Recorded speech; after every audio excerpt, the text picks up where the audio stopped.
Okay, guys, somehow we got cut off, so I'm going to finish that.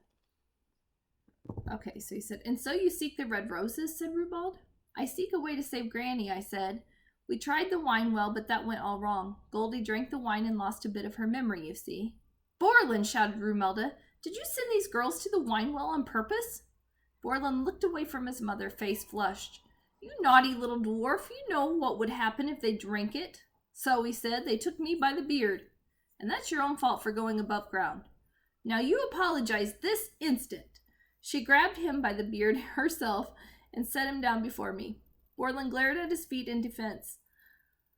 "Sorry," he spat. "If anyone should apologize, it's me," I said. "It was rude of me to take you by the beard. I realize that now, but I still need your help. You mentioned another way, too, besides the red roses. You called it the magic hearts, but I don't see that anywhere on the map." Rubald stiffened. Rumelda gasped. "Borland, you didn't." Borland crossed his arms. "I didn't tell her anything except a name, and besides, there's nothing to tell. We don't know any more than that. Not really."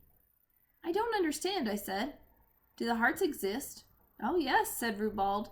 "But," Rubald glanced at the maps, "I'm not certain the Witch of the Woods would prefer that particular magic.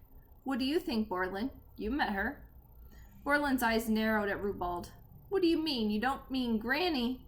Did she ever tell you about the dwarf she once met and took by the beard?" I nodded. "You mean it was Borland," said Rumelda. "Must have been 70 years ago when Borland was just out of the cradle. Little troublemaker snuck away from me the first chance he got, and then he got caught by a witch." "She stole my gems," said Borland. "That's not right," I said. "Granny said the dwarf stole gems from a prince. Granny was just taking them back." "The prince stole the gems from me," snapped Borland. "So I was taking them back from the prince, and then your dear Granny took me by the beard and made me give them to her." "Why would a prince steal gems? He's a prince." Borland raised one eyebrow. "Have you never heard of a greedy royal?" I swallowed my words. I certainly had. King Bartholomew Archibald Reginald Fife was as greedy as they come. His greed had nearly destroyed the kingdom. It completely destroyed him, but that was a different tale. "Your Granny wouldn't even listen to my side of the story," said Borland. My head whirled. Granny hadn't told me any of this. I was starting to wonder what other things I didn't know about Granny.